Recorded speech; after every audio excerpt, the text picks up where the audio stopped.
안녕하십니까. 21세기 야구 이희영입니다. 안녕하세요. 저희가 오늘은 샌디에이고 얘기를 해보도록 하겠습니다. 제가 샌디에이고 얘기를 위해서 노트북을 가지고 왔습니다. 노트북을 가져오는 정도가 점점 늘어나고 있네요.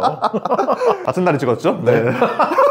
샌디에이고가 지난 시즌 중반에 TV 중계권 계약도 이제 취소가 되고 막판에는 또 5천만 달러를 빌렸다는 얘기가 들릴 정도로 최근에 재정난이 상당히 심각해 보이거든요. 축제가 끝난 느낌이에요. 확실히 뭐 다저스를 겨냥을 해서 몸집을 많이 불렸었는데 샌디에이고는 사실 그런 마켓은 아니다 보니까는 그 후유증이나 여파가 고스란히 드러나고 있는 겨울일 것 같은데, 말씀하신 것대로 5천만 달러를 9월에 빌린 만큼이나 재정적인 상태가 이제 압박이 되는 상태였었고 지금 현실로 많이 드러나고 있습니다. 거기에다가 피터 사이들러 구단주도 사명을 하면서 팀 분위기도 더 이상 돈을 쓸 수가 없는 분위기로 점점 흘러가고 있고, 페이롤을 줄이기 위해서 후안 소토를 트레이드를 시켰잖아요. 후안 소토는 애당초에 잡을 수가 없는 상황이었더라고. 네. 지금 샌디에이고가 올해 사치세를 또 초과를 할 거잖아요. 그러면 3년 연속 넘어가는 거더라고. 맞아요. 그래서 이제 이 사치세를 따져보니까는 벌금이 아마 3,900만 달러 정도 나온다. 근데 5천만 달러를 빌린 팀이 3,900만 달러 정도의 사치세를 또 부과를 해야 된다는 거는 정말 뭐 부담스러운 상황일 수밖에 없고, 근데 후안 소토는 내년 시즌 연봉이 예상이 3천만 달러 넘더라고요. 그렇죠. 네. 근데 이거는 소토를 잡을 수가 없는 상황이죠. 거기에다가 이번에 돈을 그렇게 투자했음에도 불구하고 포스트 시즌에 못 갔잖아요. 그러면서 추가 수익을 얻을 수 없었기 때문에 더욱더 어려워지는 상황이 됐고, 그러면서 내년 시즌까지 사치세를 받게 되면은 사치세 비율이 50%가 되거든요. 그러면서 이제 샌디에이고가 몸집 줄이기에 나설 수밖에 없게 됐습니다. 결국 플레로 사장이 어쨌든 100기를 들었죠. 이제 내년 시즌 같은 경우에는 2억 달러 팀 연봉 아래로 이제 좀 맞추려고 한다라는 보도가 나왔었는데, 이게 지금 현재 잡혀있는 연봉이 1억 5,100만 달러라고 하더라고요. 네네. 그러면은 사실 쓸 수 있는 돈이 많지 않죠. 그래서 이정우 선수의 계약을 하면서 샌디에이고가 깜짝 놀라서 이제 후퇴했잖아요. 이정우 선수에게 샌프란시스코가 1억 달러 넘는 돈을 쓰다 보니까 그것까지는 도저히 따라갈 수 없는 상황이었고, 거기에 캔자스티와 계약한 세스루고에게는 4년 계약을 제시를 했는데 연평균 금액이 훨씬 더 낮은 금액을 제시를 했다고 하거든요. 그만큼 지금 샌디에이고는 투자를 한 사람에게 몰아주기보다는 좀 더 이렇게 선수들을 나눠서 영입을 해야 되는 상황인데, 그마저도 지금 돈 쓸 수 있는 여유가 약 3천만 달러 정도밖에 안 되기 때문에 많은 돈을 쓸 수가 없는 상황이에요. 그러니까 어제 ESPN 제프 파산 기자가 트위터에 올렸던 내용 보면은 현재까지 FA 비용을 지출하지 않은 팀이 이렇게 딱 나왔는데 샌디에이고 당연히 안 썼죠. 그렇죠. 메이저리그 선수 계약이 아무도 없어요. 없으니까요. 근데 지금 선발 투수 최소 2명 구해야 되고 외야수도 구해야 되고 불펜 투수도 여러 명 구해야 되는데, 근데 지금 쓸 수 있는 돈이 3천만 달러에 갖춰져 있다 보니까는 자금적으로 여유가 있는 상황이 아니죠. 그러다 보니까는 현재 굉장히 좀 리즈너블한 계약으로 묶여있는 김하성 선수와 제이커 크로네너스가 트레이드 대상자로 이제 물망에 올랐습니다. 지금 뭐 마차도, 타티스, 다르비슈, 젠더브가츠, 조 머스그로브 5명의 선수들은 1억 달러가 넘는 계약을 하고 있기 때문에 사실상 다른 곳으로 트레이드가 하기가 너무나 어렵거든요. 김하성 선수는 내년 연봉이 800만 달러인데 충분히 이제 샌디에이고가 다른 팀에 넘겨주면서 이제 유망주를 받아올 수 있는 선수가 이제 김하성 선수고, 크로네너스는 개인적으로 좀 애매한 것 같아요.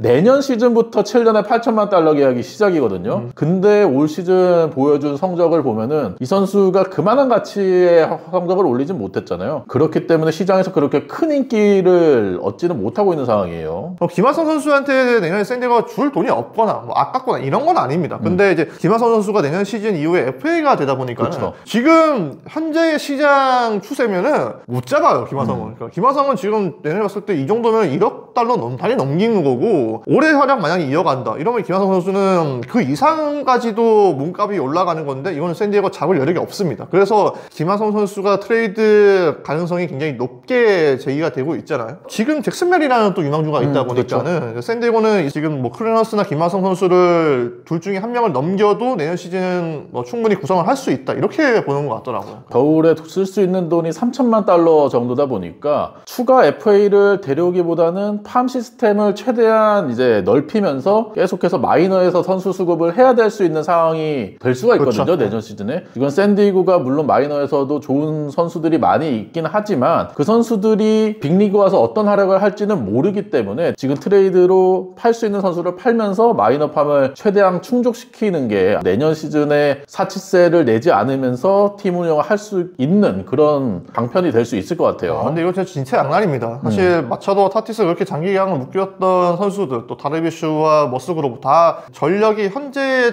맥시멈의 최대치로 올라와 있는 선수들인데, 그럼 이때 샌디에고는 대권을 계속 노려야 되는 입장이잖아요. 근데 지금 호텔을 해야 되는 상황인데 이거 굉장히 좀 딜레마에 휩싸일 수밖에 없는 상황이고, 만약에 진짜 김하성 선수가 트레이드 된다? 이건 샌디에고는 내년 시즌 컨텐더의 전력이 안 된다라는 거죠. 그렇게 돈을 많이 쓰면서 내년 시즌에 드래프트 픽도 2개 잃어버리고 국제계약 풀도 100만 달러가 깎이는 상황이 됐잖아요. 거기에다가 내년 시즌에 티켓 값을 또 올렸거든요. 맞아. 근데 올 시즌에 실망한 팬들이 과연 내년 시즌에 올해만큼 올까? 올해 샌디에고가 구단 역사상 최대 관중을 찍긴 했는데 막판에는 좀 관중수가 좀 시들했죠. 줄었잖아요. 근데 내년 시즌에 티켓값이 오르는데 지금 최고의 빅마켓 구단인 다저스와 티켓값이 비슷한 상황에서 과연 스몰마켓인 샌디에고에서 그 정도 가격을 주면서 관중들이 많이 올까? 그러면은 구단 운영이 더욱더 어려워질 수 있는 거거든요. 그렇죠. 일단 위기가 찾아온 것은 분명하고, 어디로 갈까요? 간다면 물론 떠날 가능성이 100%가 아니고 80% 이상도 보진 않아요, 사실은. 그러니까 관중을 동원을 해야 되는데 관중들이 나왔을 때 가장 큰 환호성을 받는 선수 중에 한 명을 보낸다? 이거는 구단 수뇌부로서는 쉽지가 않은 선택일 텐데, 그럼에도 불구하고 만약에 가야 한다면은 일단 인기 있는 팀. 그래서 생각났습니다. 애틀랜타요? 네. 애틀랜타 좋지. 애틀랜타 지금 주전 유격수 아르시아잖아요. 아르시아는 어차피 연봉상으로 따졌을 때 후보로 내려가도 충분히 써먹기 좋은 연봉이고. 근데 장기 계약을 묶어놓고 이건 너무 좀 약간 장기 계약이 3년 계약이야, 3년 계약. 김하성 선수 유격수로 다시 돌아가면서 좋은 활약을 할 수 있는 팀이라고 생각해서, 그리고 지난 시즌에 트루스트 파크에서의 활약이 좋았거든요. 좋았지. 그런 면이 있기 때문에 애틀랜타도 잘 어울리는 곳이 아닌가라는 생각이 듭니다. 야, 그럼 뭐 아제 알비스와 키스톤 콤비를 이루면서 그러니까 테이블 세터는 아쿠냐와 이루나요, 그러면? 아, 좋네.